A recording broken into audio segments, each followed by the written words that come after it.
a este nuevo curso escolar. Es la primera vez en la historia de todas las personas que están sentadas aquí que van a desarrollar un curso escolar estando en el gobierno.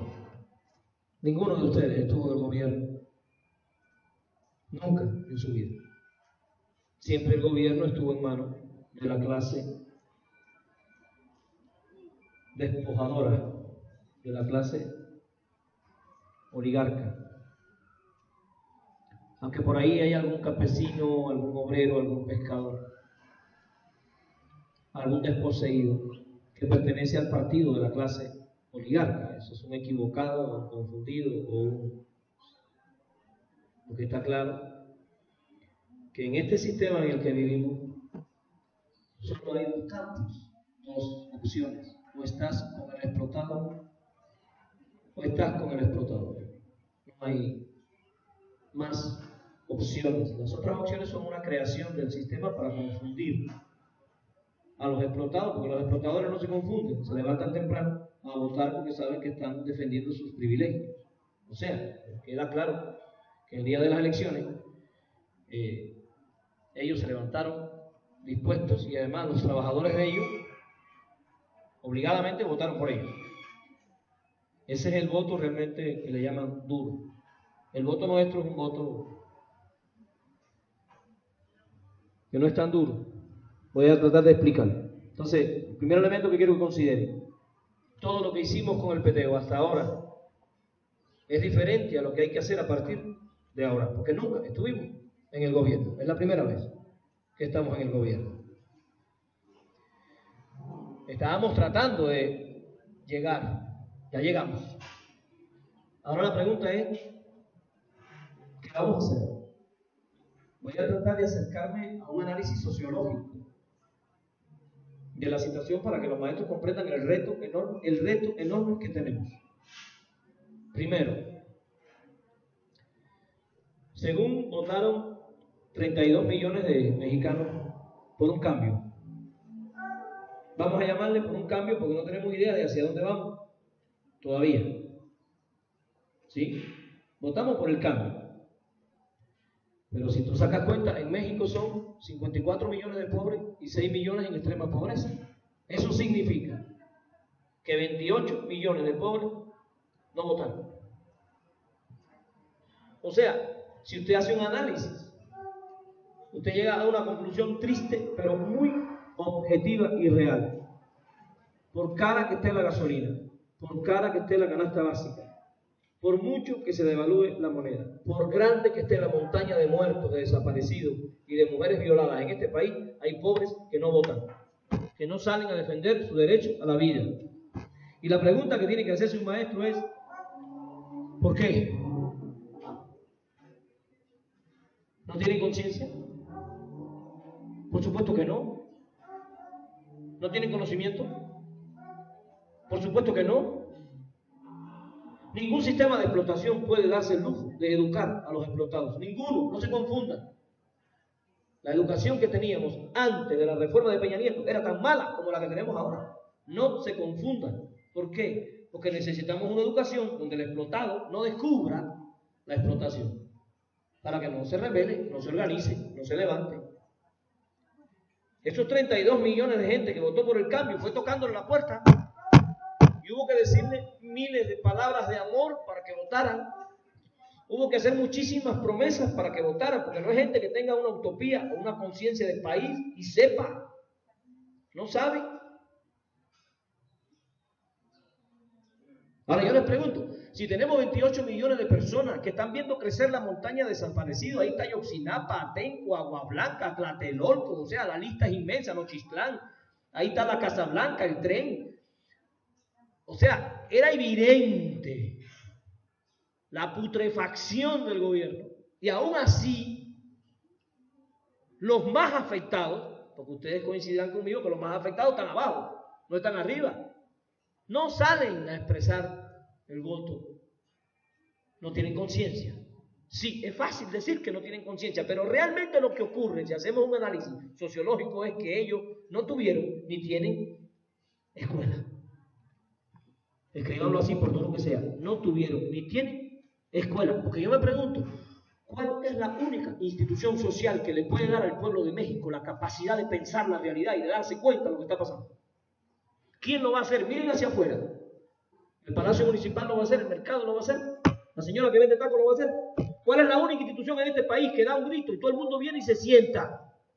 Porque quiere enterarse de lo que pasa con el hijo o porque le ponen una multa, por lo que sea, pero vienen y se sientan. Y los tengo ahí una vez al mes, sentados frente a mí, todos, porque yo soy de los que va. No vayas a pensar que yo soy de los que hace su fila para entrar a tiempo, para que no me pongan la dichosa multa. Y ahí me siento a escuchar lo que dicen las maestras y los maestros. Y yo soy un padre de familia que analiza lo que dice la escuela. No piensen que a mí me van a decir abajo la reforma educativa y yo voy a decir abajo. Yo tal vez te voy a preguntar, ¿ya te la leíste? ¿Ya sabes lo que tiene de malo? A mí no me vengas a hacer eslogan. Conmigo razona y si no vas a razonar no me invites. No me gusta seguir ignorancias. Prefiero seguir razones. Y yo sé que la reforma educativa no sirve, pero yo me leí la reforma educativa. Y yo sé que el modelo educativo nuevo no sirve, pero yo me estudié esta cosa. Y sé por qué no sirve. La pregunta es, ¿cuántos de nosotros estamos haciendo eso? Porque yo les pregunto, ¿ustedes creen que esas personas que marcaron la cruz por el cambio, después que marcaron salieron para su casa corriendo a leer un libro? Yo les pregunto, honestamente, ¿ustedes creen que esos 32 millones que votaron por el cambio salieron corriendo a estudiar filosofía, a hacer análisis sociológico, a ver lo que está pasando? ¿O siguen viendo fútbol, Laura Bozzo y el Chavo del Ocho? Entonces yo les pregunto, ¿votaron por conciencia o votaron por hartazgo? Estaban cansados, estaban hartos. Ahora yo les pregunto, honestamente, compañeras y compañeros, ¿qué va a pasar en estos 6 años? Porque van a empezar a mentir, van a empezar a manipular, van a decir que Andrés Manuel es ateo, van a decir que es pederasta, esperen que digan cualquier disparate. Y la gente que no lee, que no analiza, que no conoce, que no sabe, va a decir, será. Y cuando el pueblo oprimido dice, será, ya está trabajando para el opresor, porque ya está dudando. No va a buscar, va a decir, carajo, todos los políticos son iguales, es lo mismo, mejor ni votar, cabrón. Está trabajando para el explotador otra vez, pero está regalando la decisión. Yo les pregunto, porque yo sé que estamos trabajando proyectos y hay quien está trabajando proyectos comunitarios, hay quien está trabajando proyectos de lectoescritura, hay quien está trabajando X proyectos, pero ninguno de esos proyectos está pensado para garantizar la victoria otra vez en 6 años. Estamos pensando en la pedagogía, no en la sociedad mexicana. Y eso es uno de los resultados más importantes de la educación pequeño burguesa, que logró que el maestro, que en el periodo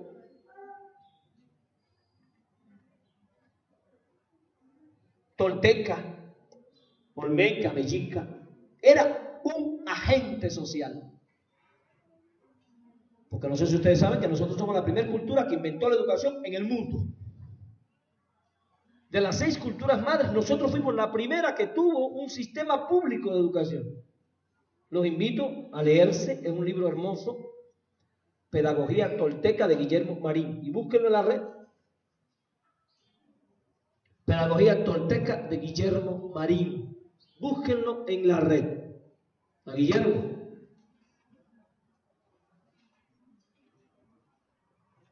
A ver si lo pudieran traer por acá, porque Guillermo trae una conferencia y te deja extasiado con la grandeza de nuestra cultura.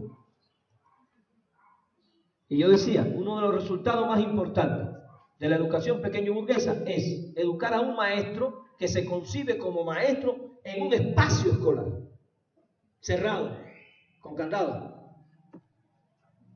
Y ahí no puede entrar ni el papá. Yo me tengo que parar allá a ver si me dejan pasar. ¿Puedo pasar? Porque esto es sospechoso que yo entre. Esto pertenece a un maestro al cual el sistema de explotación se lo dio y él ejerce la dominación sobre los papás. Y si yo quiero hablar con la maestra, yo tengo ciertos temas que puedo hablar con la maestra, pero yo no puedo cuestionarme el método, yo no puedo cuestionarme el contenido. Yo sé muy bien que yo, en la escuela de mi hijo, tengo que estar calladito y quietecito. Porque le puedo buscar un problema, muchacho. Y yo puedo ver pasar elefantes blancos por ahí y yo calladito y quietecito. Porque una de las construcciones fundamentales del poder es una escuela que se empodera en una falsa sabiduría y se impone a la ignorancia del pueblo. Porque un pueblo ignorante obedece a sus maestros. Un pueblo culto manda a sus maestros. Ese gobierno obediencial de Evo y que viene desde la época del Totelcayol nuestro, o sea, mandar obedeciendo. Que es la verdadera democracia nuestra, ¿no? De modo que el maestro educaría aprendiendo. Pero si ya él piensa que él es el que tiene lo que el otro tiene que aprender y que el otro es un ignorante que está ahí, es una postura colonial, es una postura de dominación, es una postura vertical. Mi experiencia como padre de familia, y me imagino que también la de ustedes, porque las maestras que son madres de familia no discuten pedagogía con las maestras de sus hijos, ellas también están quietecitas y calladitas, igual que yo, porque le buscan un problema al muchacho,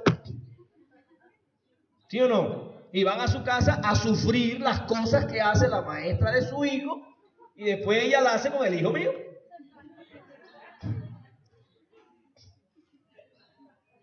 Entonces, yo diría, el primer mandato de un proyecto educativo antiimperialista es destruir la dominación, horizontalizar la relación pedagógica, abrir el espacio de la escuela para que se convierta en un verdadero espacio público.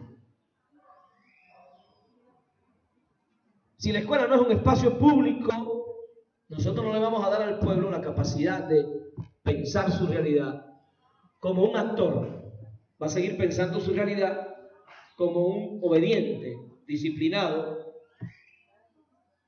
que cumple con las reglas, ya sea del reglamento escolar, algo que deberíamos hacer una pira y quemarla, y gritar como los indios alrededor. Eso no sirve para obstaculizar la relación.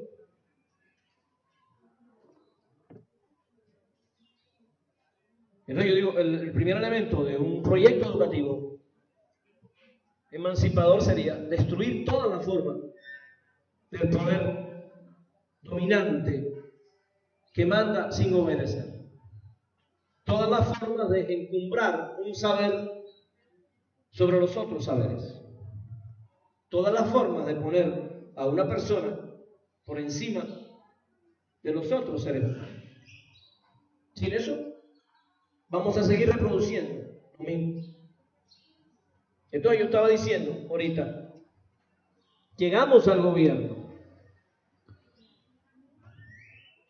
pero no estamos en el poder, no nos confundamos. El poder en nuestras comunidades empobrecidas lo sigue teniendo, en muchos casos, el cura pederasta o el cura borracho. No me estoy refiriendo, por supuesto, a Solalinde. Ojalá el poder no tuviera Solalinde. Estuviéramos todos en la calle defendiendo nuestros derechos. Estoy hablando de la otra forma de percibir a Jesús, la forma hegemónica del Jesús inútil, incapaz y clavado en la cruz, que no hace nada por nadie, más que poner su cara de sufrido. El Jesús de Solalinde tiene cara de guerrero y carga con el pueblo contra la explotación. Son dos maneras diferentes de leer el mismo texto. Ahí entonces estamos entendiendo que el problema de la comprensión del texto es también un problema de la dominación. No se trata solo de que el niño aprenda a leer, con eso no resolvemos, porque puede estar leyendo el texto como quiere la dominación que él lea el texto. No se trata de que el niño pueda comprender lo que lee, porque puede estar comprendiendo lo que lee con la lógica de la dominación. Entonces, la escuela no debe estar buscando la comprensión lectora. La escuela debería buscar la comprensión crítica de la realidad. Y la lectura es una herramienta para eso. ¿Qué resuelvo con que el niño comprenda lo que lee si lo que lee también es una falsedad? Lo que lee también es el libro de historia falso que contaron los españoles o que contó el poder. ¿Para qué necesita un niño que pueda comprender un texto alienado y no pueda leer su realidad? Entonces, el otro elemento básico de una escuela emancipadora es que la escuela emancipadora se cuestiona los objetivos de la educación tradicional que le han servido en forma de programas escolares. Porque la escuela emancipadora, la escuela crítica, la escuela del peteo, se da cuenta que han convertido a la institución educativa en un arma de la dominación. Entonces se cuestiona eso. Va no a conocer esto, sino a criticar esto, a entender la manipulación que hay detrás del programa. Porque la escuela crítica dominadora se da cuenta que el sistema de explotación no va a proponer una escuela que emancipe. Se autoaniquilaría si hiciese eso. El sistema de dominación no te va a proponer métodos conscientes, te propone el aprendizaje significativo de Ausubel. Ausubel no estaba contra ningún sistema, Ausubel es parte del sistema. Y nosotros embarrándonos de aprendizaje significativo, el niño aprende significativamente sin comprender su realidad, sin emanciparse, sin levantarse contra el sistema. O el aprendizaje por descubrimiento, ¿no? Entonces descubre las cosas que yo le escondo en los diseños escolares, pero no descubre su realidad. No descubre el verdadero asesino de Ayotzinapa. Y entonces piensa, el niño educado así, tiene un sentido común que también es pensado y diseñado por la clase explotadora.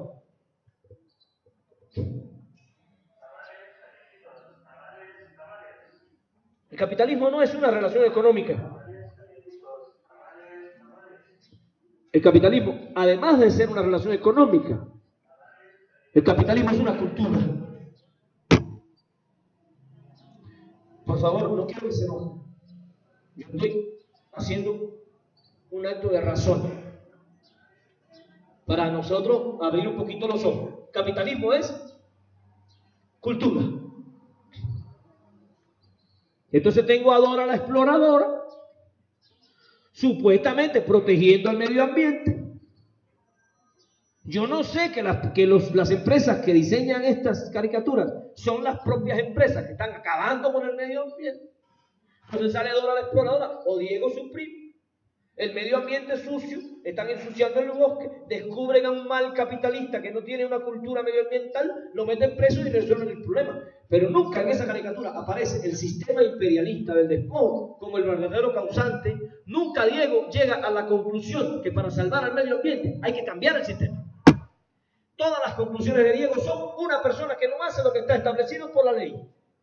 Como si se agrediera al medio ambiente por no cumplir la ley, como si no fuese el propio sistema que diseña la ley el verdadero causante y destructor del medio ambiente.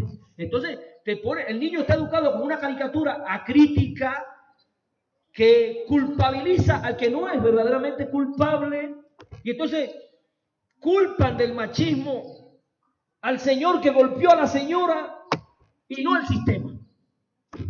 Entonces resulta que el machista es el tipo que no entiende que tiene que fregar la loza, no el sistema que deja a la mujer sin opciones, sin posibilidades, sin trabajo. Porque el propio sistema de explotación de Oaxaca tiene la casa de la mujer y del niño, y las mujeres mijes, zapotecas, mixtecas no tienen futuro, ni tienen tierra, ni tienen agua, ni tienen nada, pero ahí tienen una casa de la mujer y del niño para que tengan la ilusión fantástica de que el sistema se ocupa de ella y de su hijo.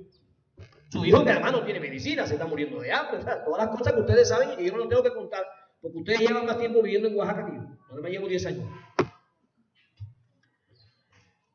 Entonces, imperialismo es cultura. Hay toda una cultura llenando los ojos del niño, de la mujer, del padre. Y yo estoy pensando en mis métodos educativos. Mejorar el método. Entonces estoy trabajando para el sistema. Yo no quiero buscar una educación que le enseñe al niño la realidad de su existencia y al padre la realidad de su existencia. Yo quiero mejorar la pedagogía. Por eso cuando yo leo en este documento educación de calidad, yo me doy cuenta que el sistema está tratando de vendernos la palabra calidad para que nosotros pensemos que la clase explotadora puede pensar una educación de calidad para la clase explotada, cosa que además es totalmente ilógica e inconcebible. La palabra calidad es un eufemismo Porque la única educación de calidad para el muerto de hambre, el explotado, el campesino, es la educación crítica, anticapitalista, antisistémica, consciente. No hay educación de calidad para el obrero sin cultura anticapitalista. Pero aquí mismo en el perfil de salida de preescolar dice desarrollar el pensamiento crítico. Y entonces a la palabra crítico le quitaron la capacidad antisistémica, antiimperialista, antimachista y anticapitalista. Y entonces ponen como perfil de salida pensamiento crítico es sumaracamente resolver un problemita y su mancha. Nos roban los términos, los vacían de contenido y nos los sirven a nosotros mismos y después no podemos discutir con el programa porque el programa dice que la educación es crítica y como yo soy crítico, pues ya estoy de acuerdo con el programa. Tienes de manera más inteligente de venderte tu idea, pero vaciada de la capacidad de resistencia. Es lo mismo que hace el cura, te vende a Jesús, pero no te lo vende en la calle multiplicando el pan y el vino, no te lo vende con el látigo sacando a los fariseos del templo, no te vende al Jesús que no se arrodilló frente al sistema, al Jesús que se pudo escapar y dice, mi madre, yo voy con mi propuesta ética hasta las últimas consecuencias, no me escapo, porque yo asumo el resultado de mis actos, al Jesús cuya eticidad aniquilaba la lógica de Roma. No, el cura no habla así, porque si hablara así tendría que salir para la calle a protestar por los desaparecidos y las violadas y los muertos. Él está rezando, poniendo velita y caminando detrás del humo.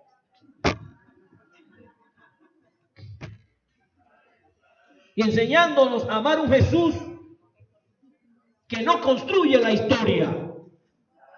O sea, mienten sobre la historia de Jesús. Alteran la realidad. Lo digo con respeto, yo soy ateo. No gracias a Dios, como dicen. Pero evidentemente cuando me acerco a la Biblia, descubro un texto del que todos tenemos que aprender cosas fundamentales. Y creo que la primera lección de Jesús es, si quieres cambiar el mundo, empieza por hacer algo. Porque eso fue lo que él hizo. Si quieres alimentar a alguien, empieza por hacer algo. Si quieres curar a alguien, empieza tú por hacer algo. Si quieres educar a un niño, empieza tú por hacer algo. Si quieres dejar de someterte al sistema de explotación, tienes que levantarte y tienes que correr el riesgo. ¿No quieres correr el riesgo? Arrodíllate. Ustedes no se quieren parecer a Venezuela, ¿verdad? Arrodíllense. Todos. Y pídanle perdón a Trump. No se van a parecer a Venezuela. Porque el problema de Venezuela no es Maduro. El problema de Venezuela es que es un pueblo que se paró frente al imperialismo a defender sus recursos. Nacionalizó el petróleo de la faja del Orinoco, que estaba en manos de quien ustedes saben. Y entonces, evidentemente, un país que se rebela contra el César paga las consecuencias, como Espartaco. Se le persigue como Espartaco hasta que lo descuarticen. Pero ustedes no se quieren parecer a Venezuela, se me olvidaba. Lo digo porque el sistema usa la mentira para llenar al pobre ignorante de prejuicios contra su propio proceso de liberación. Lo digo porque el sistema instala en la cabeza del explotado los pensamientos que le impiden hacer sacrificios por su propia liberación. Y la pregunta que yo me hago es, ¿el pueblo puede entender lo que está pasando sin la escuela? ¿Cuál es el único profesional que puede hacer algo para darle a este pueblo la conciencia que le han arrebatado? ¿El dentista? ¿El médico? ¿Cuál? Nosotros. Pero estamos con Ausubel. Por supuesto, esa es la lógica del sistema. Estamos con Brunner, por supuesto, esa es la lógica del sistema. Si usted revisa la bibliografía de los textos que nos proponen, ahí no aparece Freire por ningún lado, ahí no aparece el pensamiento de José Martí. De hecho, Martí estaba con un poema en el libro aquel de primaria, Cultivo una rosa blanca en julio como en enero, y le pareció demasiado subversivo, lo quitaron. Evidentemente Martí es subversivo para el sistema. Hasta aquí estoy tratando de demostrar que nuestro problema no es la reforma educativa. Nuestro problema es la educación. ¿Con reforma o sin reforma? Me preocupa mucho que echen la reforma para atrás y empecemos a gritar victoria, regresemos a la escuela, a hacer lo mismo que estábamos haciendo siempre. Y además, con un aire de victoria que nos embrutezca para comprender que no estamos en la victoria. Para estar en la victoria habría que construir una escuela diferente, realmente diferente, totalmente diferente. Habría que tener un pensamiento emancipado. Yo, por ejemplo, como ejemplo,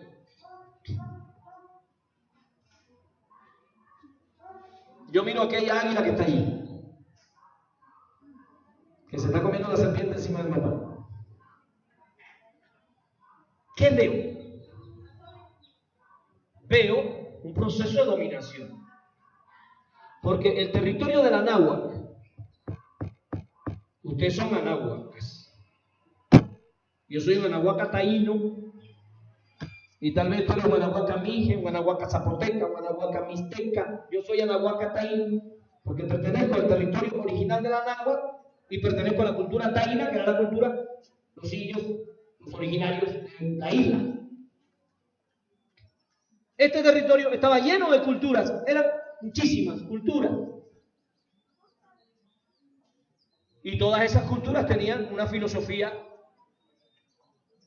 el Totelcayot, común. No era una filosofía, no usábamos esa palabra, una palabra europea, eurocéntrica, diría Duce. Nuestro Totelcayot, yo estaba esta mañana releyendo a Guillermo Marín, porque voy a Marín, porque me doy cuenta de muchas cosas. Y Marín nos decía, de las 6 culturas madres del planeta, solo 6 culturas madres. India, China, 2. Egipto, Mesopotamia, 2. Y nosotros, los anáhuac y nuestros hermanos del Cusco, aunque dice Marín, el otro día me dijo, no, aquí es una sola, no somos 2. Sería interesante seguir profundizando esa idea. Fuimos la primera cultura del mundo que tuvo una educación. Fuimos la primera cultura del mundo que desarrolló lo que hoy se llama biotecnología. Nosotros creamos el maíz. La cultura que crea el maíz, el chocolate, la vainilla, con un calendario que nos permitía medir el tiempo, con un profundo conocimiento de la salud. Pero nos han dicho miles de veces que ellos llegaron a una cultura primitiva, cavernícola, de comedores de carne humana. Y saben una cosa interesante que dice Guillermo Marín, yo a veces me pongo a pensar, de todas las culturas madres, somos la única que no desarrolló sus armas. Nuestras armas seguían siendo el arco, la flecha y la lanza esa, que eran armas muy primitivas. Eso significa que no éramos una cultura de la guerra, éramos más bien una cultura de la paz, porque ellos llegaron aquí ya con arcabuces, llegaron con todo un diseño de armas porque eran culturas conquistadoras nosotros. Y dentro de los grandes logros nuestros de la Totelcayol está la cruz del Quetzalcóatl. Busquen eso, léanlo. Es impresionante cuando uno empieza a estudiar eso, porque esta gente se adelantó a Sigmund Freud. Esta gente se adelantaron a Vygotsky.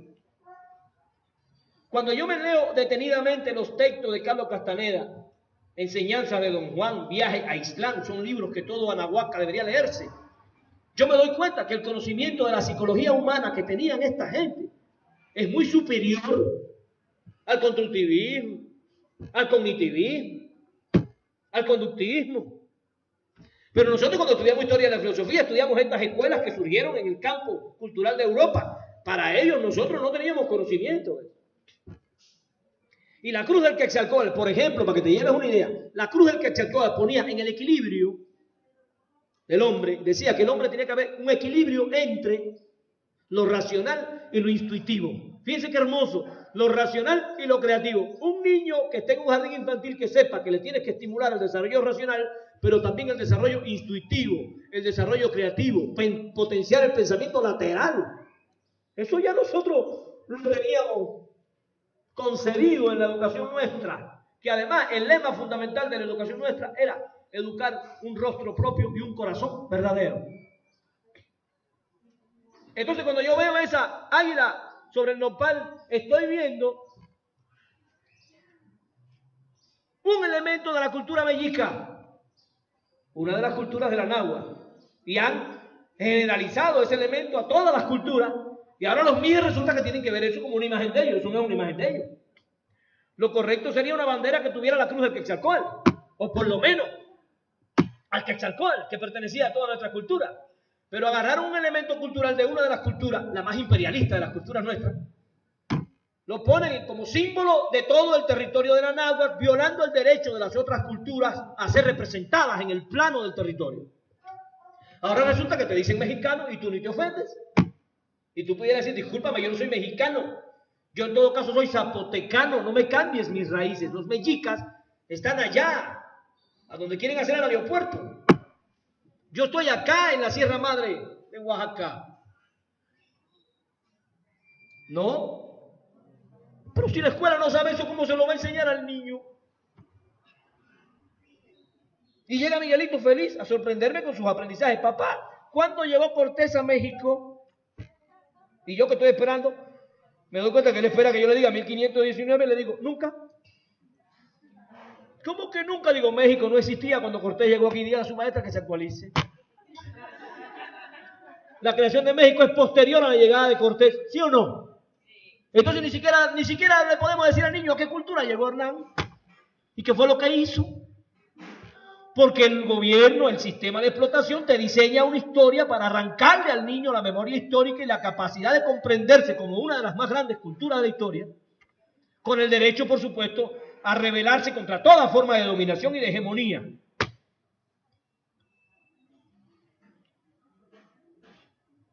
Y todavía Donald Trump dice que se vayan los migrantes y no le podemos dar una respuesta racional y contundente. Sí, que se vayan. Lárgate. ¿Tú eres el migrante?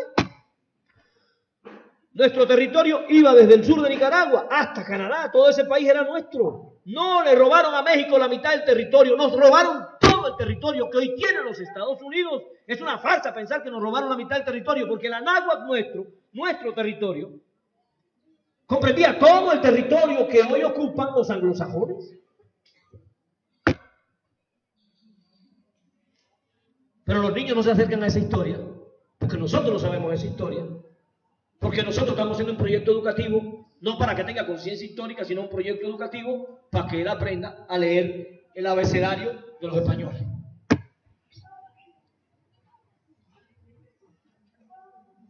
Estoy diciendo cosas para que razonemos nuestros proyectos educativos. Yo pregunto, haciendo estos proyectos educativos, ¿vamos a poder liberarnos? ¿Vamos a poder emanciparnos? ¿O tendríamos que revisar también nuestro peteo? Tendríamos que también revisar nuestra concepción de la escuela emancipada, porque al parecer nuestra escuela emancipada sigue siendo tan hegemonizada como la anterior. Al parecer nuestra escuela emancipada sigue sirviendo el sistema de explotación, como hacía la escuela anterior. Y uno de los problemas más serios que tenemos los maestros hoy que discutir en México es la reforma educativa. La reforma educativa llegó con la llegada de los castellanos, no con Peña Nieto.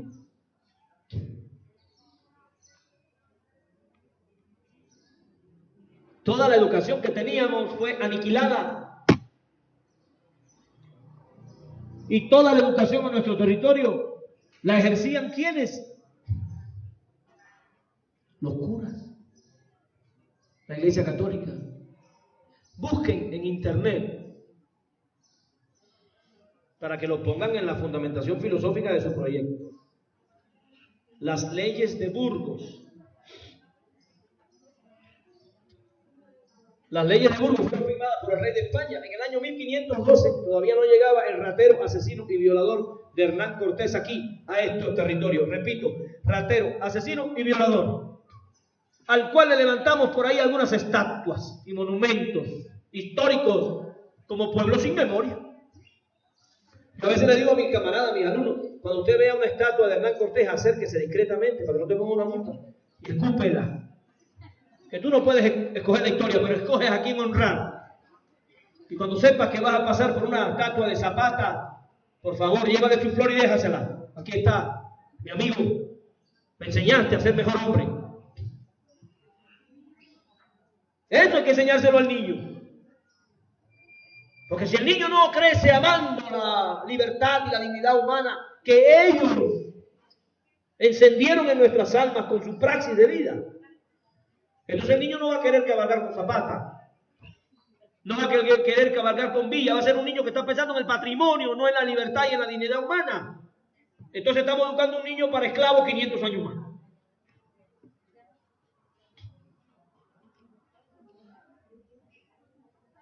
Entonces,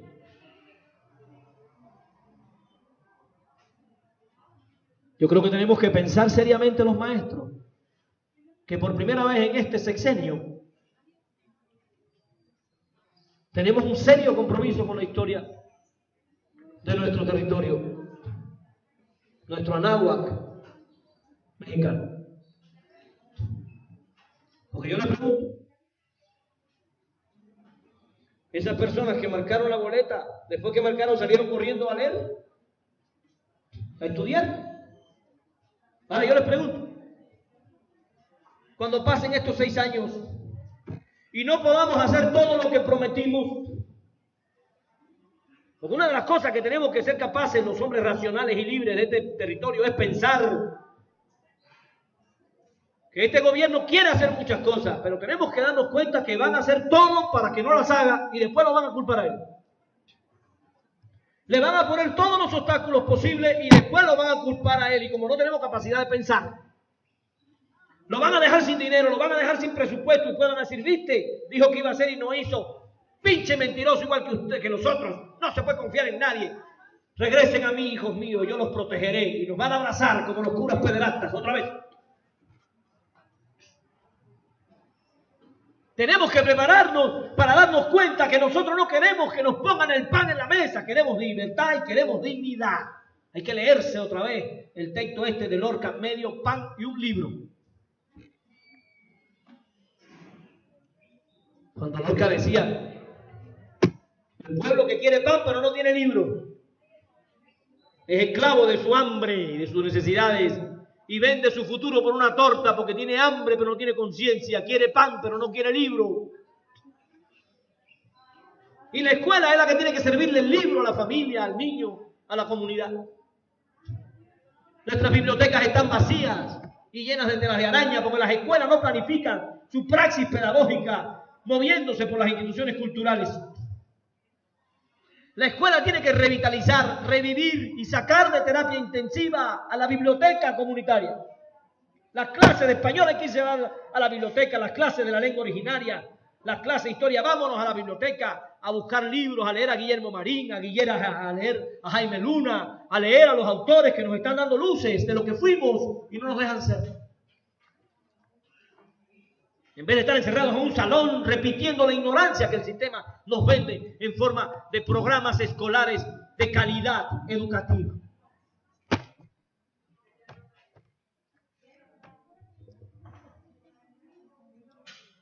Entonces yo le decía, si vamos a las leyes de Burgos, ¿ya se cansaron?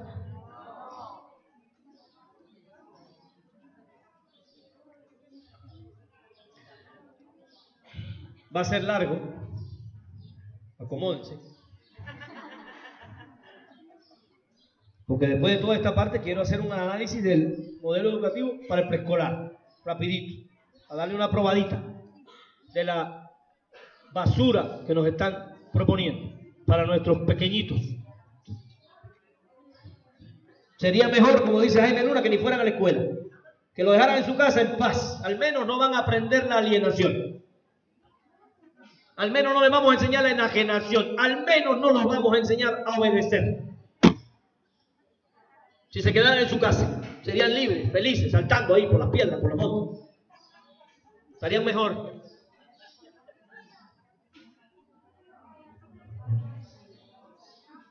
Y estarían con la madre que los parió, que es mucho mejor. Yo le decía, acerquémonos a las leyes de Burgos para descubrir realmente de dónde emana nuestro actual sistema educativo. En las leyes de Burgos, que se citan por la bibliografía como algo importante en la historia, porque fue el primer sistema legal que trató de organizar el derecho de los indios, así lo dicen. Cuando yo la leo digo, es el primer sistema legal con el que nos jodieron en la historia. Organizar el derecho, ni madres, el derecho no era que se fueran para el carajo y nos dejaran en paz. No que estuvieran inventando leyes para seguir chingándonos 500 años. Y uno lee las leyes de Burgos y se da cuenta de lo terrible. Les voy a decir algunas cosas, después vayan y las buscan, las revisan. El rey decía, primero, que éramos una cultura disoluta, corrupta. Porque llegaron aquí y vieron a nuestras mujeres con el pecho descubierto. Ellos que venían del oscurantismo medieval, de la represión sexual que carga la Iglesia Católica, Apostólica y Romana, vieron a nuestras mujeres en su digna desnudez y se espantaron. A nosotros ni vergüenza nos da. Ahora le dice a una señora, enséñame la chichi, y se vuelve loca. Porque nos han metido todas esas ideas corruptas que ellos tenían, no nosotros. Nosotros estábamos sanos, estábamos limpios. No teníamos los problemas que después Sigmund Freud les descubrió a ellos mismos. Entonces, Sigmund Freud los psicoanalizó a ellos. Y en las leyes de Burgos se dice, fíjense compañero, el rey estableció, si queremos que ellos dejen su vida corrupta y disoluta, tenemos que tratar de que aprendan las costumbres cristianas. Fíjense, y el rey ordenó que las casas de los indios estuvieran cerca de las casas de los españoles para que aprendiéramos las costumbres cristianas. Pregunto, ¿las aprendimos bien o no? Somos más católicos, apostólicos y romanos que los italianos, que tienen el papa ahí. Segundo, el rey ordenó, para cuando ustedes viajen por los pueblos de México y vean las grandes iglesias, no se asombren de la belleza, descubran la hegemonía y la dominación. La ruta dominica, descubran todo lo que nos hicieron. El rey estableció construir en cada pueblo una iglesia y una campana para llamar a los indios a orar. Y ahora que ustedes no quieren que nos evalúen, ¿cuándo fue la primera vez que la palabra examen apareció en nuestra cultura? En las leyes de Burgos, el rey estableció aplicarle un examen a los indios cada 15 días para ver lo que habían aprendido. Así entramos a la iglesia con el látigo, la obligación y la muerte. Hoy vamos voluntariamente y hasta nos da cargo de conciencia si no vamos. Y lo más triste es que no vamos detrás de Jesús rebelde, vamos detrás de Jesús postrado en la cruz, que no hace nada por este mundo, que es lo más malo. Si hacemos un análisis crítico real de lo que nos pasó, nos damos cuenta que esa Roma que asesinó a Jesús, porque Roma asesina a Jesús, después con Constantino en el 300 convierte al catolicismo en la religión oficial de Roma. Yo cuando me pongo a leer esa cosa digo, ya es sospechoso que la misma Roma que lo asesina convierte su ideología en la ideología oficial del imperio, que sigue siendo un imperio conquistador y asesino. Por tanto, el imperio necesitaba que esa ideología le sirviera a él para poder doblegar a los futuros conquistados, nosotros.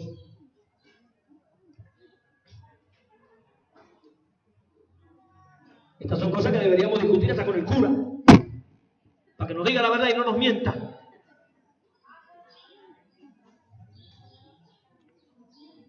Cuando el cura nos diga, no peques, dígale, ya llevo 500 años sin pecar, necesito pecar. Contra todos los que han tratado de amarrar mi cuerpo y mis necesidades a la lógica de la dominación, necesito liberarme, cura.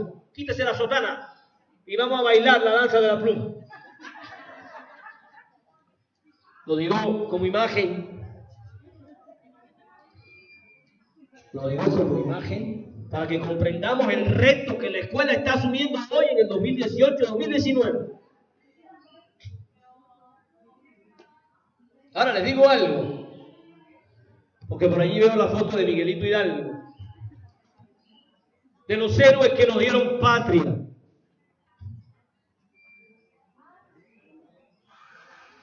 No nos dieron la patria, no se confundan. Expulsamos a España del poder político, pero después que se fueron del poder político, siguieron con el control de la educación. Busquen por ahí Compañía Lancasteriana y estudien qué educación nos daban en el periodo de la colonia y posterior a la colonia. Siguió la educación católica, apostólica y romana. Y un pueblo cuyos hijos son educados por otro pueblo no puede llamarse libre. A veces pienso que realmente la libertad llegó. A veces pienso, la libertad media, esto es discutible, porque ahí tengo amigos con los que discuto estas cosas, pero pienso que nunca fuimos más libres que cuando Juárez hizo la ley de reforma, porque Juárez expulsó a la iglesia de la escuela. Y entonces ahí fue que rescatamos la educación de nuestros hijos para nosotros. Le quitó la tierra, le quitó la escuela y le quitó el poder político a la iglesia. Porque el problema no eran los españoles, el problema era la cultura de la dominación que nos impusieron y que siguió gravitando sobre nuestra vida, aun cuando los españoles no tenían directamente el poder político, tenían el poder hegemónico. ¿Sí o no? Y además hay que decirle al niño, como le dije yo el otro día a Margelita, mi hija, cuando me habló de la conquista, y le dije, mami, la conquista todavía no termina. Aquí no tenemos patria. Ellos no nos dieron patria, nos dieron un ejemplo de lo que hay que hacer para tener patria, pero todavía no tenemos la patria. O la matria, como prefieren decirle, la matria mexicana, porque es hembra, es mujer. Todavía no tenemos matria, no tenemos territorio, no tenemos vida, no tenemos agua, no tenemos petróleo, no tenemos gas, todo se lo robaron, todo se lo vendieron a intereses hegemónicos. ¿Qué matria? ¿De qué? ¿Cómo le vamos a decir al niño, vamos a festejar? ¿Festejar qué?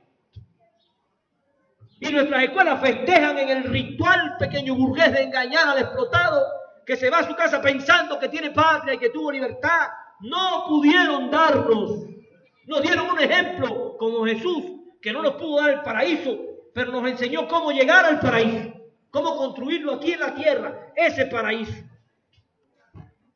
Pero cuando uno estudia a Jesús se da cuenta que Jesús está definiendo el paraíso en la tierra a partir del sacrificio por el otro, de la lucha por el otro, de la rebeldía frente al sistema.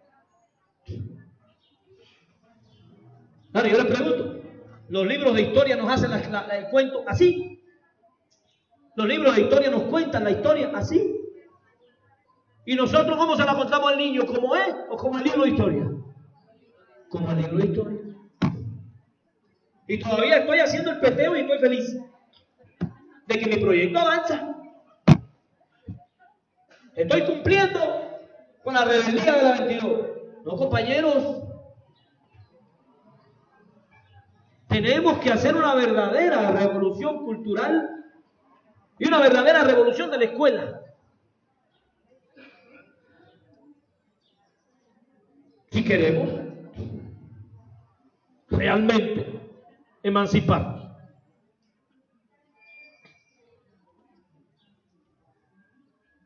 Hasta aquí he tratado de explicar la dominación cultural. Entonces cierro con esta idea fundamental. No hay dominación sin ignorancia. La ignorancia es el mejor aliado de todo sistema de dominación. Un esclavo ignorante es un esclavo que no comprende. Un esclavo moderno y satisfecho, como nosotros, que somos esclavos modernos y satisfechos. Ignorante es un esclavo que no piensa, que no comprende, que no critica, que no construye la emancipación, porque la emancipación no se construye bloqueando calles.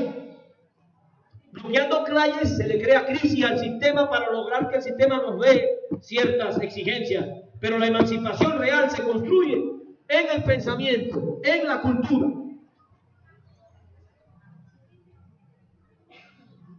Nuestro problema no es el modelo educativo de la escuela, nuestro problema serio es el modelo cultural de la educación. Nuestro problema serio no son los métodos, los contenidos, nuestro problema serio es la concepción cultural de una educación que está diseñada para someter al niño y esclavizarlo desde la ignorancia y la incomprensión de su realidad del despojo. El verdadero reto nuestro, más que pedagógico, es filosófico. Más que un problema de técnicas o métodos o medios de enseñanza, nuestro problema es la concepción de la enseñanza, la filosofía de la enseñanza, la sociología de la enseñanza. ¿Cómo concebimos a esa institución como una institución de la dominación o como una institución de la liberación y la emancipación? Y si la concebimos como una institución de la emancipación, entonces tenemos que preguntarnos, si realmente queremos emanciparnos, ¿qué tenemos que hacer? Y hablando de eso, voy a tratar de explicar ¿qué podríamos hacer? Voy a la segunda parte de la conferencia. La primera parte, exactamente 1 hora desde que empecé. Está viendo el tiempo. Cuando quieran comer algo me dicen, damos un receso y después seguimos.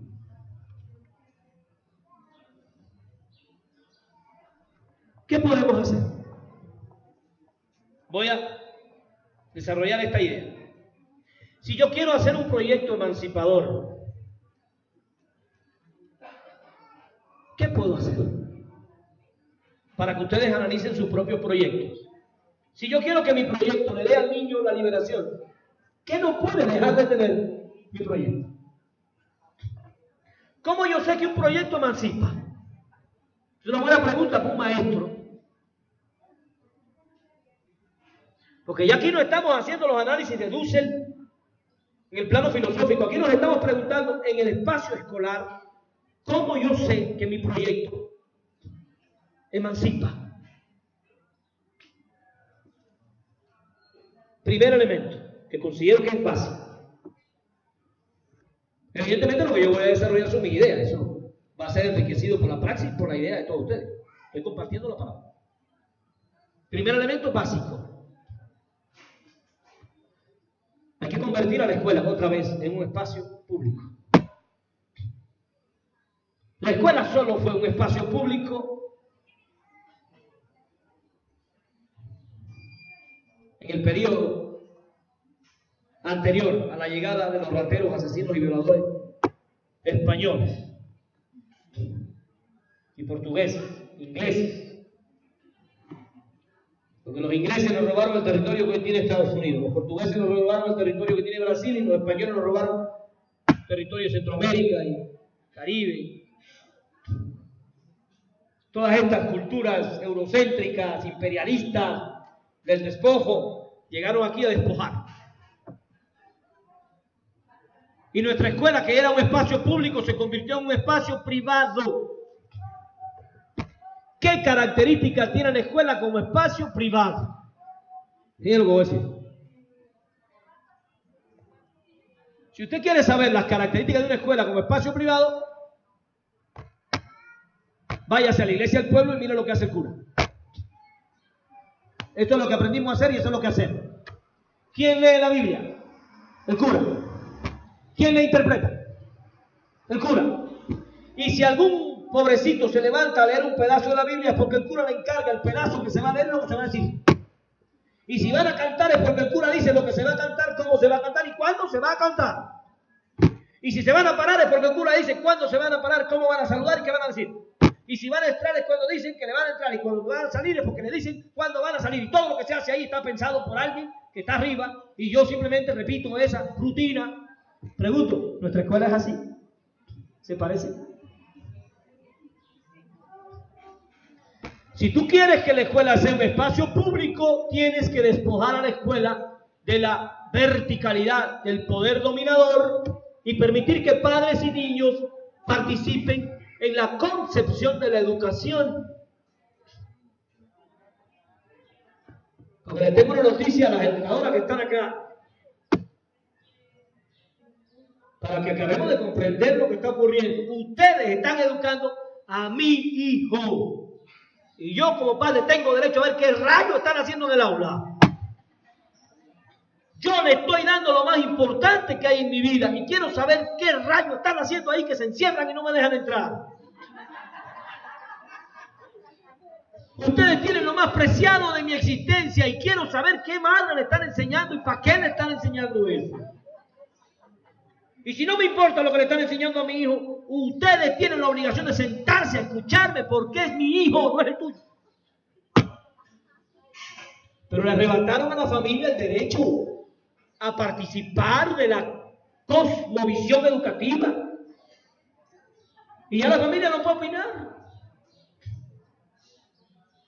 No se puede opinar. Todos tenemos grandes experiencias. Me imagino que ustedes tienen más experiencia que yo, porque son muchas y llevan aquí muchos años y se ven además muy sanas y muy paridoras. Tienen sus chamacos, pues. Tienen sus muchitos y lo llevaron como yo de la mano, lo dejaron y se fueron y se quedaron en la casa preocupados. Porque uno se queda preocupado porque...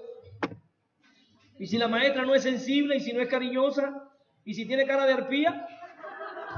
Y luego el niño allí sufriendo con la señora, además que no es espiritual y que no lee y que lo regaña y le pega. Y dice, bueno, no dejé un perrito allí para que tú lo eduques, dejé a mi hijo.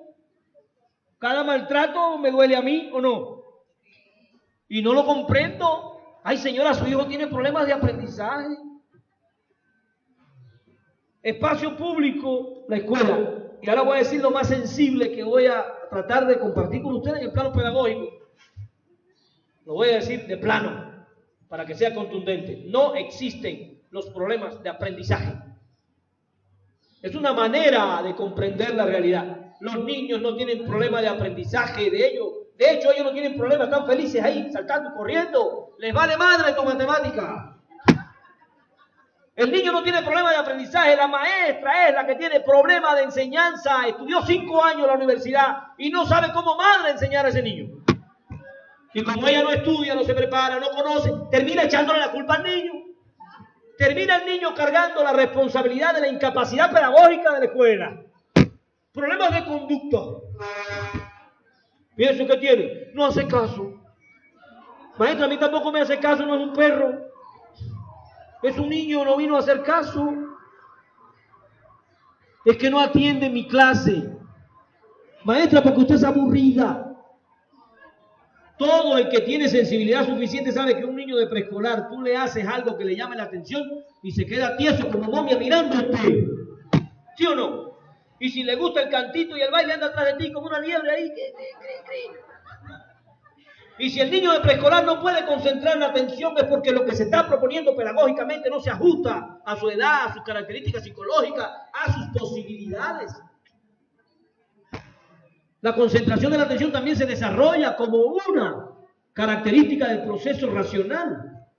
Y hemos inventado el término problemas de aprendizaje para responsabilizar a la criatura de lo que yo no sé resolver.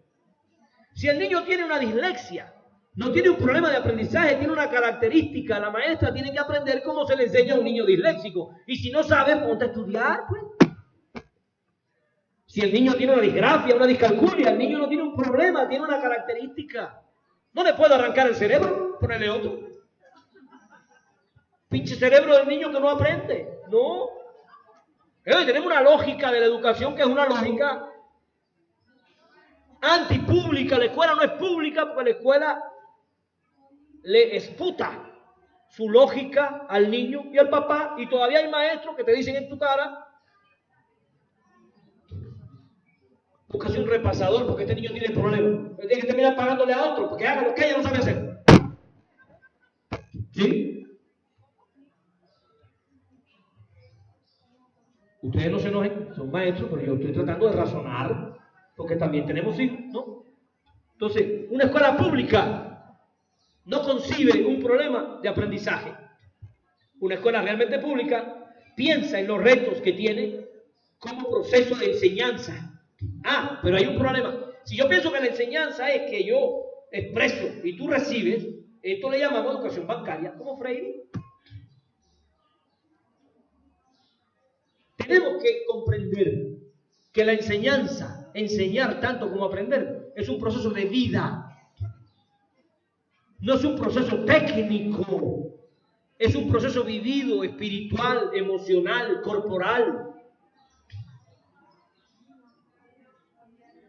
Y yo tengo que tratar de que mi proceso humano con el niño se mueva lo más posible hacia todas las dimensiones del ser humano. Entonces dije, una escuela pública sería una escuela que atiende todas las dimensiones del ser humano. Nuestra escuela no es pública, es racional. Le arrancó al niño el cuerpo, las emociones, la espiritualidad. La escuela le da permiso al cerebro para que entre, las otras partes del cuerpo se quedan afuera. Incluyendo la sexualidad, esa es la más oprimida, afuera.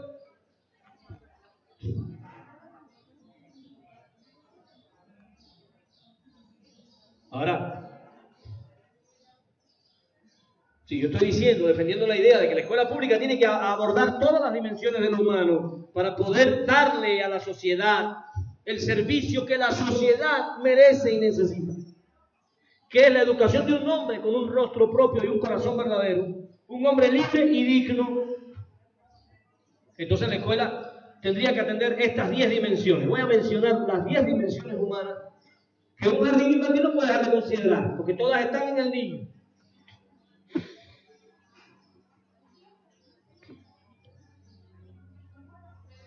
La primera dimensión humana que la maestra de preescolar descubre en el niño de 3 años que llega a su escuela es la dimensión corporal. Andan brincando como ardillas y no se pueden estar quietos.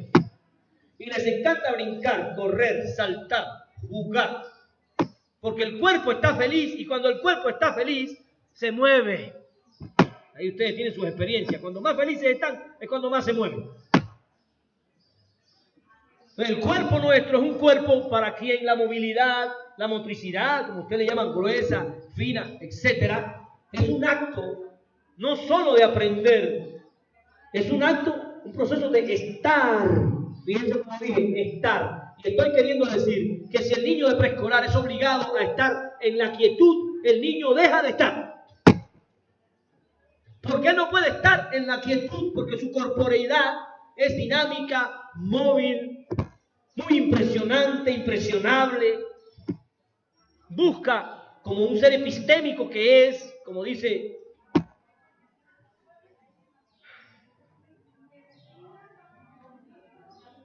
la escuela de Ginebra. Se me fue el avión ahí. Me quedé en blanco.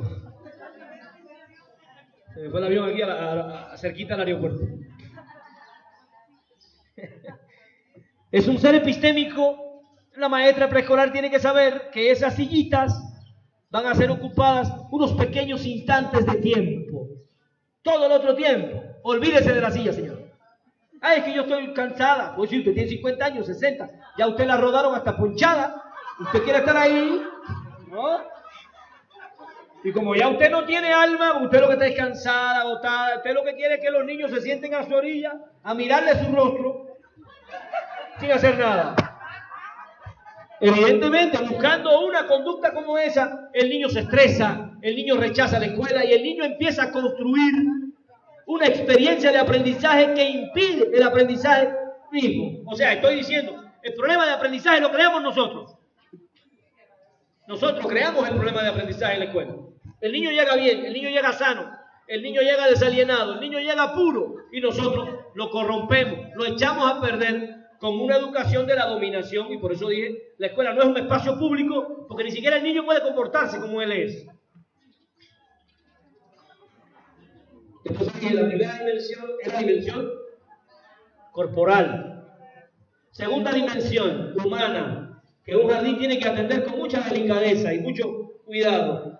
La dimensión afectiva, la dimensión emocional. El niño no solo es cuerpo, el niño es emoción, es afecto. Si su niño está llorando, detenga todo. Deténgalo. Vas a descubrir que está llorando porque al carrito se le cayó la llanta. Y eso para ti no es un grave problema, para ti el problema es que la tortilla no alcanza, pero para él la llanta del carrito es fundamental y tienes que detenerte, bajarte a su nivel y darte cuenta que la llanta de ese carrito para él es el problema más grande del mundo ahora. Si tú no tienes esa sensibilidad, no trabajes en un jardín infantil, vete a ordeñar vacas, las vacas, no sé, pero para trabajar en un jardín tú tienes que tener la sensibilidad suficiente para saber que esa criatura de 3 años, de 4 años, de 5 años, es un ser corporal y es un ser emocional, fundamentalmente. O sea, alguna vez,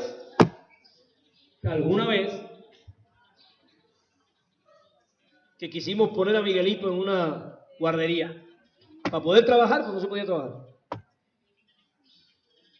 No voy a decir la guardería para no afectar a nadie. El primer día las maestras, tratando de deslumbrarnos, porque había que pagar, y empezaron a explicar todo lo que el niño iba a aprender en la guardería. Que es inglés, un chorro de cosas. Y yo le digo a la maestra, al final digo, maestra, honestamente, a mí no me interesa que mi hijo aprenda. Yo me doy por bien servido si él aquí se siente bien. Lo que él aprenda no me interesa. Que se sienta bien ya para mí es algo. Que mañana el niño quiera regresar y que me pelee en la puerta para que no me lo lleve. Ay, mi madre. Me doy como una piedra en el pecho. Porque sé que lo que tiene ahí adentro le gusta. Hay maestras que llegan al jardín y todos los niños salen corriendo arriba. Maestra, como pollitos ahí. Ay, maestra. Pero hay maestras que llegan al jardín y los niños salen corriendo, se meten a la hora y se sientan. Enseguida capta la diferencia, porque la diferencia es emocional. Porque el niño es un ser emocional, se emociona. Y si ve algo que le gusta, no lo puede ocultar.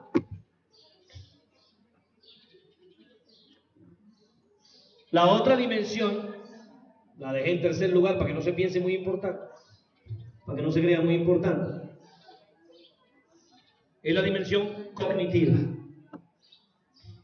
El desarrollo de las funciones psicológicas superiores, junto con el desarrollo de los procesos racionales. Estoy hablando de la creatividad, fundamentalmente. Yo sé que la creatividad no agota los procesos del pensamiento, y sé que los procesos del pensamiento no agotan la creatividad, pero me queda muy claro que si había cualidades psicológicas iguales en Albert Einstein y en Diego Rivera, era la creatividad. No tenían el mismo pensamiento, no pensaban lo mismo, no pensaban los mismos contenidos, pero creativamente eran hermanos, gemelos. Porque la creatividad está en la base fundamental de la potencialidad del ser humano, y de hecho la creatividad es el proceso que le permite al hombre encontrar su exacta dimensión identitaria. Cuando el niño no es creativo, está repitiendo lo que otros le dijeron. Cuando el niño es creativo, está haciendo él. Cuando el niño crea algo que no existía antes que él lo creara, puede ser dibujo, las cosas que se le ocurren a los niños, está sacando lo que tiene adentro, puro. Cuando el niño resuelve la tarea que yo le dije, está haciendo lo que yo quiero que haga. Por eso, la dimensión creativa es fundamental. Agrego una cuarta dimensión, la dimensión espiritual. Espiritual.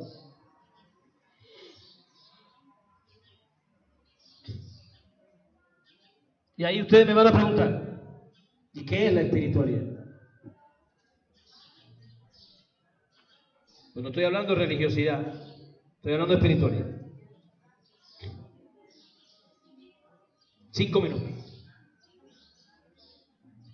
Voy a usar para explicar la espiritualidad el Evangelio. Con su permiso, porque yo soy ateo. Pero me sirve porque es muy gráfico. El espíritu, yo no puedo acercarme al espíritu, según el Evangelio. No puedo tener una conexión con el espíritu. De hecho, tú ves la imagen del Hijo, pero el espíritu no la puedes ver. Porque eso no podemos ni siquiera imaginarlo. Es inimaginable. Y según los textos bíblicos, el espíritu se manifiesta. Fíjense qué interesante para un pedagogo. ¿Cómo se manifiesta? El espíritu. Creando. Si no crea, no se puede manifestar. Fíjense qué interesante. Si no crea el espíritu, no se puede manifestar. Se manifiesta creando. ¿Qué es la espiritualidad? El modo de manifestarse el espíritu. ¿Y cómo se manifiesta el espíritu? Creando. Si el espíritu hubiese sido egoísta y hubiese estado admirando su omnipresencia, su infinitud, ¿no? Extasiado con él mismo, así, en un autoenamoramiento, ¿no? No habría creado. Fíjense qué interesante. Cuando él crea, deja de pensar en él para ir hacia lo otro. Fíjense qué interesante. Cuando él crea, deja de pensar en él para ir hacia lo otro. Lo voy a graficar con un caso económico, para que vean la similitud. En la Sierra Juárez hay comunidades que hacen huipiles con seda, producen la seda, producen el huipil. Unos huipiles hermosos, después venden 30,000. No voy a decir que son caros, porque eso no me parece caro. Primero, porque ningún huipil de eso es igual a otro. Son productos culturales. Y yo le pregunto a usted,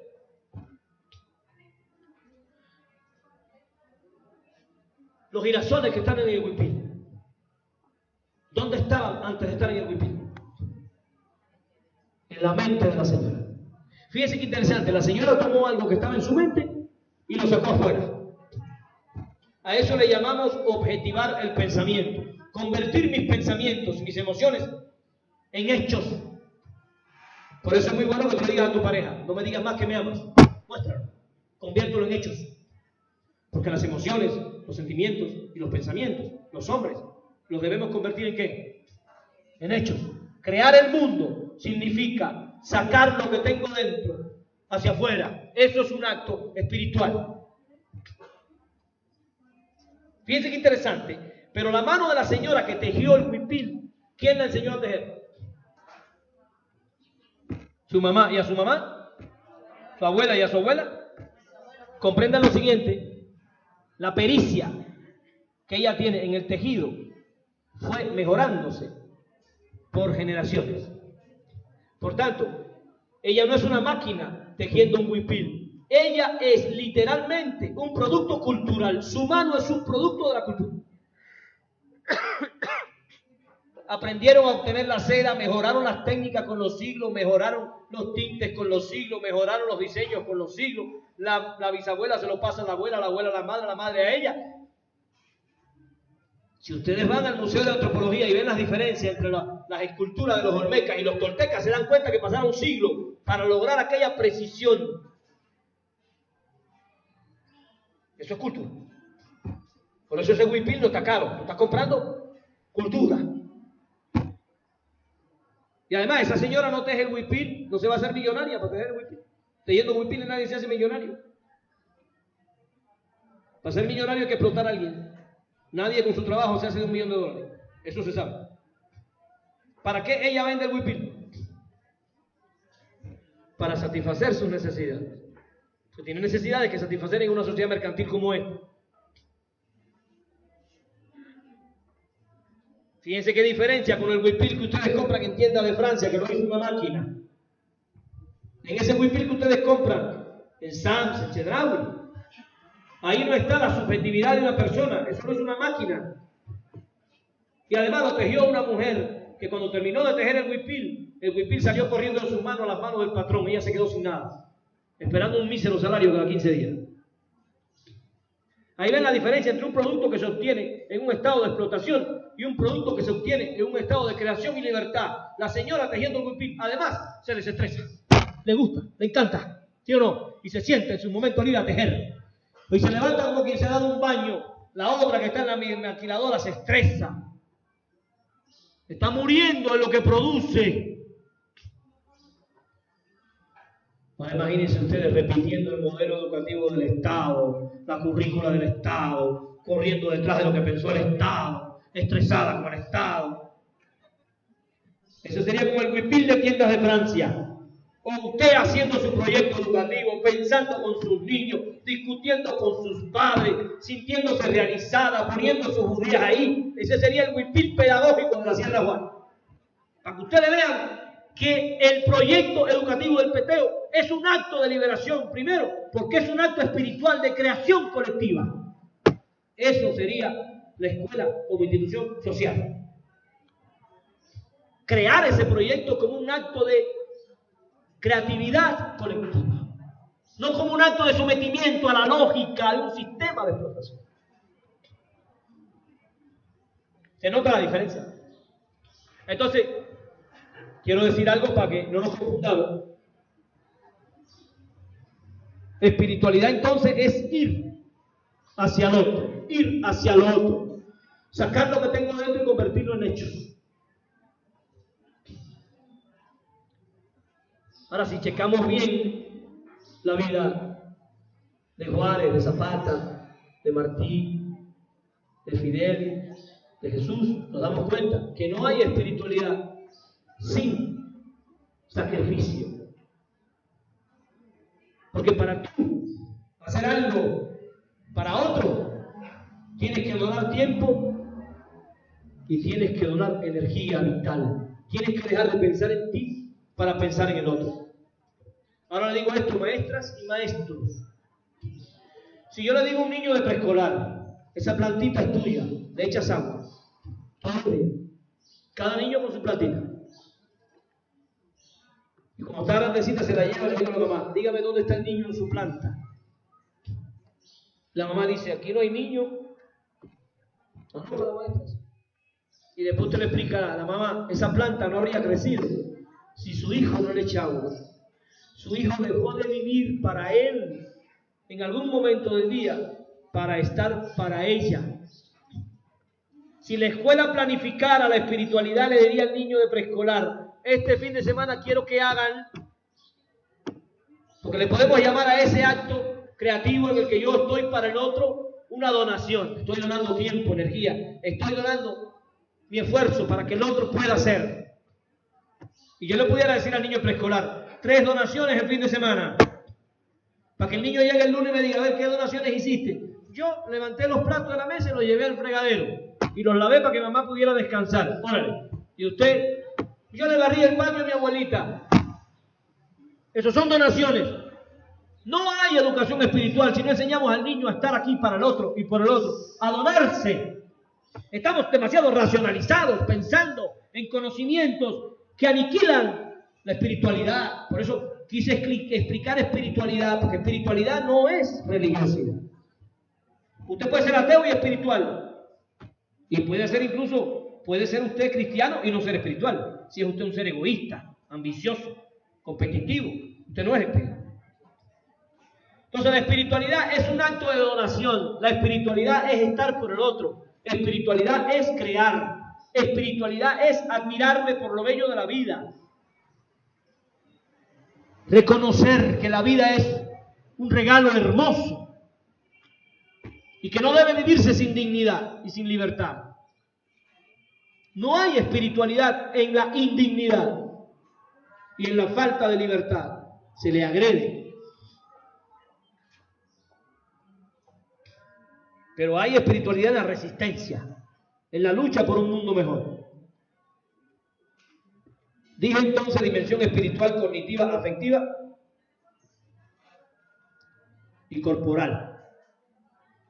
También debemos atender en el niño una dimensión ética. Aprender a diferenciar el bien del mal y aprender a diferenciar el bien para mí del bien común y aprender a relacionar el bien para mí del bien común. Enseñar al niño a disfrutar por el bien del otro. Nada de estrellitas en la frente como perritos dándole croquetas. Aquí todos tienen estrellitas en la frente y todos los trabajos que traen los niños son trabajos lindos. Necesitamos un niño que cuando esté recibiendo aplauso porque tu trabajo fue el más lindo, ponga su carita de enojo y le diga: maestra, ¿y por qué no aplauden a mi amiguito? Él también hizo uno. No, que el tuyo es más lindo. A mí me gustó más el de él. Necesitamos un niño que sea capaz de poner al otro frente a él y defender su derecho también. Nuestra escuela es demasiado individualizante, competitiva, premia el egoísmo y después no queremos escuela modelo por competencia. Somos un modelo por competencia. Lo repito para que quede claro. El modelo por competencia no es lo que nos quieren proponer. El modelo por competencia es lo que tenemos en la escuela. Un mural del honor para el niño que saca más puntos en una materia, en vez de poner un mural del honor para el niño que más comparte su merienda, para el niño que más cuida a las niñas, para el niño más bondadoso, para el niño más feliz y alegre, para el niño más dispuesto a ayudar a los demás. Eso es lo que da honor en la cultura nuestra. No multiplicar, sumar, restar. No, nosotros aniquilamos la espiritualidad, aniquilamos la eticidad con una propuesta educativa hegemónica, dominadora, absurda. Otra dimensión fundamental en la educación preescolar y en toda la educación de los niños es la dimensión estética. ¿Hasta dónde nos van a llevar a todos con el reggaetón? Y esas letras grotescas de las bandas, esas letras misóginas, esos sonidos estridentes, repetitivos, sin ninguna riqueza musical ni creativa. La escuela debe educar en el niño la sensibilidad hacia lo bello.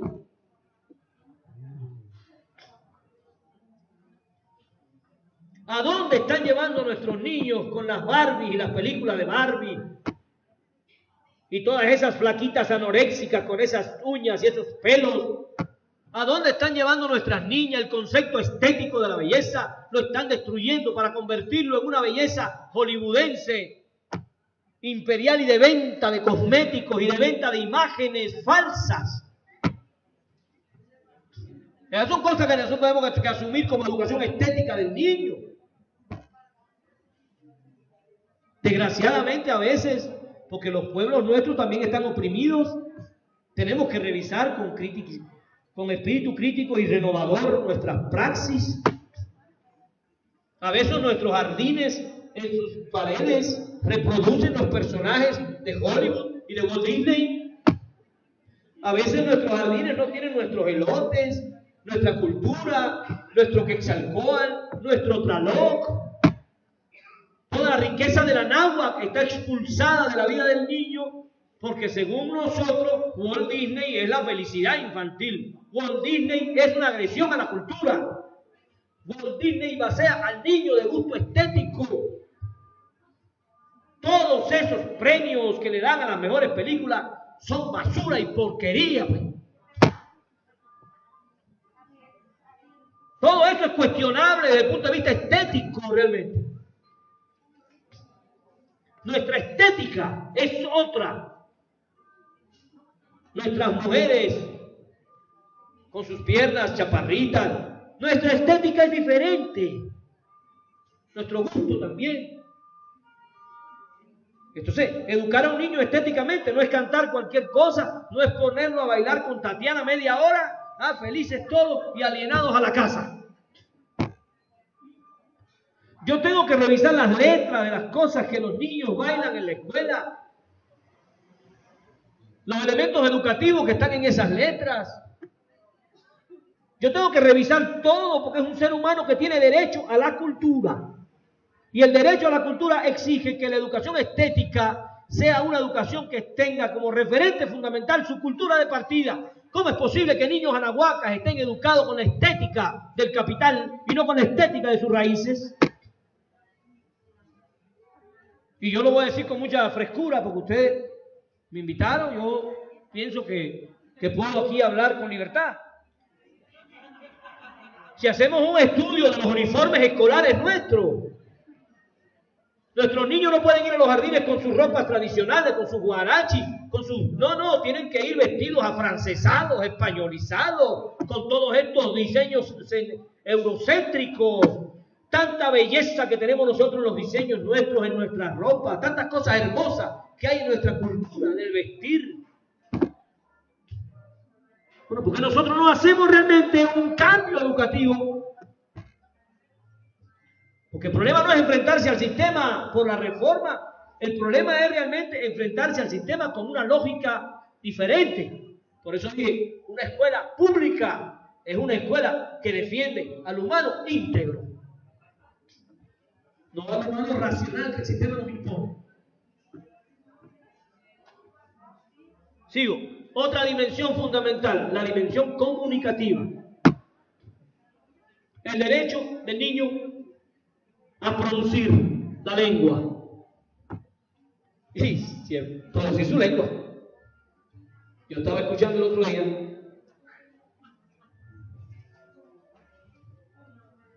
a Montezuma explicando la calidad educativa y de la enseñanza del inglés.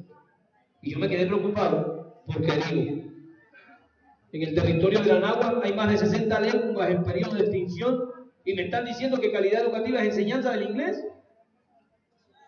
¿Por qué la nahuaca zapoteca tiene que aprender inglés, la lengua del hegemone? ¿Por qué no podemos concebir una escuela que enseñe como segunda lengua el mije? Es que yo soy zapoteca, ahora aprende mije. Ya sabes mixteca, aprende chatín. ¿Por qué tenemos que potenciar el aprendizaje de la lengua del hegemone, de la lengua del imperialismo, y no el aprendizaje de la lengua originaria, que le va a hacer comprender mejor su cultura, acercarse a sus raíces? ¿Por qué nuestras escuelas no definen, por ejemplo, si en este pueblo hubiese alguna persona que hablase una lengua originaria, hacer un espacio para que los niños pudieran empezar a escuchar su lengua, a revalidarla, a darle la importancia que tiene? La hija más importante de la lengua, de la cultura, perdón, es la lengua. Ninguna cultura puede superar la pérdida de su lengua. Cuando desaparece la lengua, desaparece toda la cultura. Y tenemos más de 60 lenguas en peligro de extinción, o sea, culturas ya en fase de desaparición. Y nosotros pensando en el "Do you speak English?". No, yo no pico inglés, yo pico zapoteca, mixteca, migue, chatino, guave. Estas son discusiones serias, porque nuestro problema no es la reforma educativa, nuestro problema, repito, es la filosofía de la educación que hemos heredado de sociedades de explotación y que no nos permiten concebir la escuela como un espacio antihegemónico de liberación, un espacio comunal. Y ya que lo dije, ya que lo adelanté, lo digo. Escuela pública es necesariamente escuela comunal. Sin regresar al espacio comunal que la escuela fue. No vamos a rescatar la escuela pública. La escuela ha sido privatizada por el Estado. Necesitamos comunalizar la escuela. Entonces digo, otra dimensión de lo humano que no ha sido atendida suficientemente es la dimensión comunal. Somos seres comunales y necesitamos vernos y sentirnos como seres comunales y comportarnos como seres comunales. Todo lo que he dicho pasa por la comunalidad. La eticidad pasa por la comunalidad, porque la comunalidad porta una ética contraria a la ética individualista del capital. La comunalidad porta una espiritualidad. Cuando hacen su tequio, están haciendo un ejercicio espiritual de donación.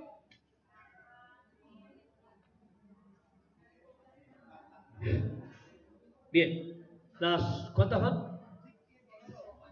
8, 9, 10, 2. La dimensión sociopolítica. Que el niño pueda levantar la mano, elegir, que el niño pueda participar, que el niño sepa que él participa de la construcción pedagógica del espacio comunal escolar. No es que vota, porque hemos confundido la democracia con la crucecita en la boleta, no. Democracia es poder del pueblo y para el pueblo. Y un gobierno democrático es un gobierno que manda obedeciendo, como dice Dussel, como hace Evo. Entonces, la escuela se acerca a la educación sociopolítica cuando democratiza su praxis pedagógica, cuando pone a los maestros a obedecer al niño, a la comunidad y a los padres. Y dejé para último, ya para el final, la dimensión sexual y de género. Si ustedes analizan las 10 dimensiones que mencioné, las sociedades de explotación nos han arrebatado todas esas dimensiones. Nos dominan desde todas esas dimensiones. Someten la sexualidad, someten el cuerpo, someten la dimensión sociopolítica, someten nuestra ética, someten nuestros conocimientos, someten nuestras emociones, someten nuestro cuerpo, someten todo lo que nos hace humanos y nos convierten en esclavos voluntarios y satisfechos del sistema. Si queremos un niño libre, tendremos que defender todas esas dimensiones frente a la propuesta educativa del sistema. ¿Está bien? Ya llevamos 1:30. ¿Agarramos media hora? ¿Podemos tomar media hora? Que coman algo porque se ven hambrientos y hambrientas. Y mi voz merece un pequeñito descanso después del receso que vamos entonces al modelo educativo. ¿Está bien? Gracias, por favor, un aplauso para ustedes. Gracias.